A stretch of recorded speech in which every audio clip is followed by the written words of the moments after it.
السلام عليكم ورحمة الله وبركاته. إن الحمد لله نحمده ونستعينه ونستغفره ونستهديه ونعوذ بالله من شرور أنفسنا ومن سيئات أعمالنا. من يهده الله فلا مضل له ومن يضلل فلا هادي له. أشهد أن لا إله إلا الله وحده لا شريك له وأشهد أن محمدا عبده ورسوله لا نبي بعد. قال الله تعالى في كتابه الكريم: أعوذ بالله من الشيطان الرجيم. يا أيها الذين آمنوا اتقوا الله حق تقاته ولا تموتن إلا وأنتم مسلمون. وقال أيضا: يا أيها الذين آمنوا اتقوا الله ولتنظر نفس ما قدمت لغد واتقوا الله إن الله خبير بما تعملون. عباد الله، أوصيكم ونفسي بتقوى الله وطاعته لعلكم تفلحون. Jamaah salat Jumat yang semoga dimuliakan oleh Allah Subhanahu wa taala. Alhamdulillah, pada hari yang penuh barakah ini, khatib secara pribadi mewasiatkan dan secara umum kepada jamaah sekalian untuk senantiasa meningkatkan ketakwaan kepada Allah Subhanahu wa taala. Wa tazawwadu fa inna khairaz zadit taqwa. Berbekalah kalian karena sesungguhnya sebaik-baiknya bekal baik di dunia maupun di akhirat adalah ketakwaan kepada Allah Subhanahu wa taala.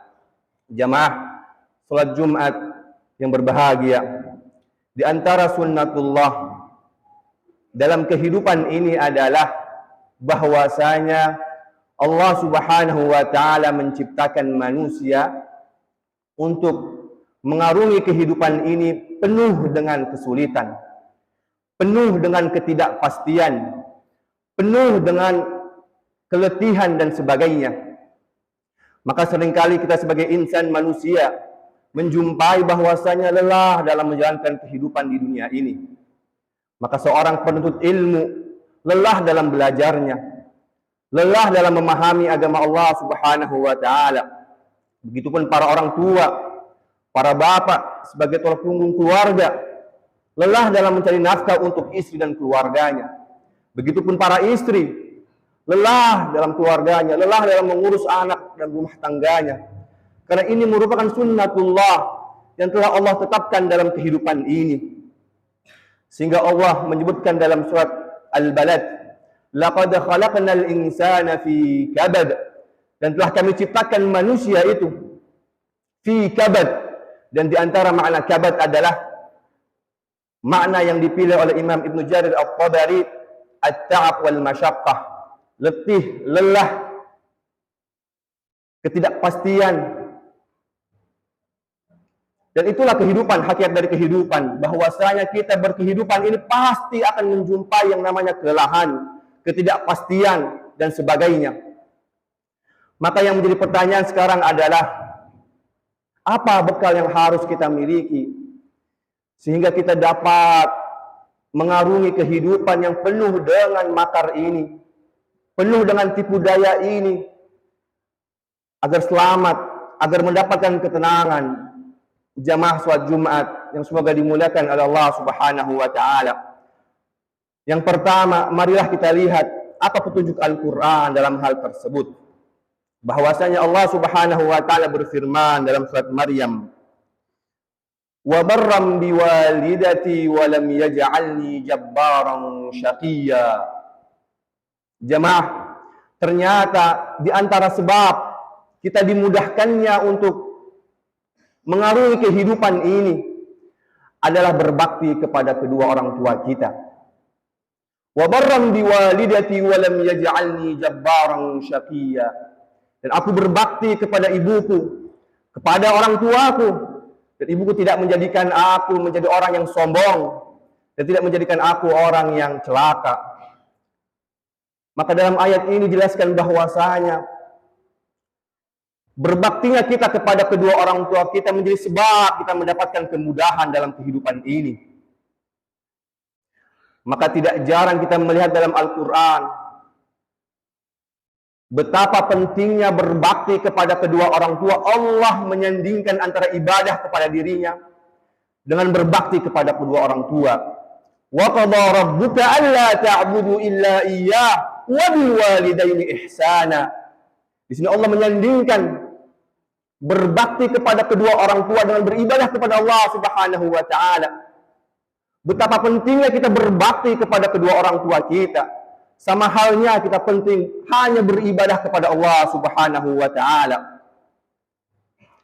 Sehingga juga disebutkan dalam hadis yang lain, ketika para sahabat bertanya kepada Rasulullah sallallahu alaihi wasallam, "Ya Rasulullah, man ahaqqu sahbah?" Siapa orang yang paling berhak untuk kita temani? Siapa orang yang paling berhak untuk kita layani? Maka jawab Rasulullah sallallahu alaihi wasallam, ummuka thumma abuk. Ibumu, kemudian bapakmu. Lagi-lagi ini menggambarkan betapa pentingnya kita berbakti kepada kedua orang tua kita, khususnya kepada ibu kita. Bahkan dalam hadis yang lain disebutkan, di antara amalan yang paling dicintai di sisi Allah Subhanahu wa taala adalah birrul walidain tsummal jihadu fi sabilillah. Yaitu berbakti kepada kedua orang tua kita, kemudian jihad di jalan Allah Subhanahu wa taala. Bahkan sampai-sampai Allah menjadikan durhakanya kita kepada kedua orang tua kita menjadikan dosa besar. Min akbaril kabair.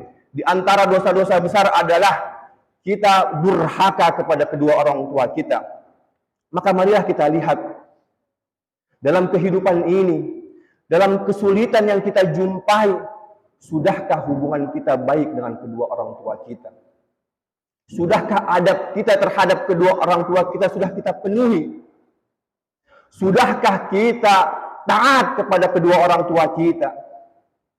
Sudahkah kita tidak malas-malasan ketika diminta tolong oleh kedua orang tua kita? Sudahkah kita waqfid janahma, lemah lembut dalam bertutur kata, memberikan pelayanan yang terbaik? Maka sudahkah kita menyambung tali silaturahim di mana orang tua kita senantiasa menyambung tali silaturahim tersebut? Terkhusus bagi orang-orang tua kita yang sudah meninggal, sudahkah kita mendoakannya? Sudahkah kita memintakan ampun kepada Allah Subhanahu wa taala untuknya? Maka boleh jadi kesulitan yang kita rasakan, musibah yang kita lalui, cobaan yang kita hadapi, boleh jadi disebabkan karena hubungan kita yang tidak baik dengan kedua orang tua kita. Jamaah salat Jumat yang semoga dimulakan Allah Subhanahu wa taala. Bekal yang kedua yang harus kita miliki sehingga kita mudah dalam mengarungi kehidupan ini adalah dengan sentiasa membaca Al-Qur'an. Ma anzalna 'alaikal Qur'ana litashqa. Allah tidak menurunkan Al-Qur'an kepada umatnya. Allah tidak menurunkan Al-Qur'an kepada kita untuk menyenangkan kita, tidak. Justru Al-Qur'an datang sebagai solusi. Maka apakah kita sudah menjadikan Al-Qur'an sebagai wiridan harian kita? Sudahkah kita hari ini membuka hari ini dengan membaca Al-Qur'an? Sudahkah kita menghafal Al-Qur'an? Sudahkah kita murajaah Al-Qur'an? Kita tahu bahwasanya dalam Al-Qur'an ini ketika Allah menurunkan Al-Qur'an penuh dengan keberkahan. Kitabun anzalnahu ilaika mubarakun liyadabbaru, penuh dengan keberkahan. Sudahkah kita menjadikan Al-Qur'an prioritas kita dalam sehari-hari? Maka boleh jadi kesulitan yang kita jumpai diakibatkan karena kita tidak membaca Al-Qur'an. Diakibatkan karena tidak mentadabburi ayat-ayat yang terkandung dalam Al-Qur'an. Sudahkah kita menjadikan Al-Qur'an sebagai pedoman hidup sehingga mudah dalam mengarungi kehidupan ini? Jamaah salat Jumat yang berbahagia, yang ketiga di antara bekal yang harus kita miliki adalah dengan senantiasa berdoa kepada Allah Subhanahu wa taala. Walam akum bidu'aika rabbi syaqiyya. Zakaria dalam ayat ini berdoa kepada Allah Subhanahu wa taala dan mengatakan bahwasanya ketika aku berdoa kepada Allah Subhanahu wa taala maka aku tidak pernah menemukan kekecewaan di dalamnya. Sehingga doa menjadi salah satu solusi kita dalam menghadapi setiap permasalahan hidup yang ada. Doa menjadi bukti bagi kita bahwasanya kita adalah hamba yang fakir, butuh Allah Subhanahu wa taala, hamba yang tidak memiliki kekuatan apapun kecuali kekuatan yang diberikan oleh Allah Subhanahu wa taala. Maka sudahkah kita menjadikan doa sebagai senjata kita? Sudahkah kita menjadikan doa sebagai tameng kita? Sudahkah kita bertawakal dan berdoa kepada Allah Subhanahu wa taala agar Allah memberikan kemudahan bagi kehidupan kita? Jamaah salat Jumat yang semoga dimuliakan oleh Allah Subhanahu wa taala. Maka marilah kita jadikan berbakti kepada kedua orang tua kita sebagai prioritas kehidupan kita. Kita jadikan membaca Al-Qur'an sebagai prioritas hidup kita. Kita jadikan doa sebagai tunjuk atau sebagai senjata kita dalam menghadapi permasalahan-permasalahan yang ada, sehingga kita dimudahkan oleh Allah Subhanahu wa taala dalam mengarungi kehidupan ini. Kesulitan sebesar apapun, musibah seberat apapun, cobaan seberat apapun, Allah mudahkan ketika kita berpegang teguh dengan ajaran Allah Subhanahu wa taala. Aqulu qawli hadza wa astaghfirullah li wa lakum fastaghfiru innahu huwal ghafurur rahim. Alhamdulillahirabbil alamin wassalatu wassalamu ala asyrafil anbiya'i wal mursalin nabiyina Muhammad wa ala alihi wa ashabihi ajma'in. Usikum wa nafsi bitaqwallahi wa ta'atihi la'allakum tuflihun. Qala Allah ta'ala fi kitabihil karim, inna Allaha wa malaikatahu yusalluna 'alan nabi ya ayyuhalladzina amanu sallu 'alaihi wa sallimu taslima.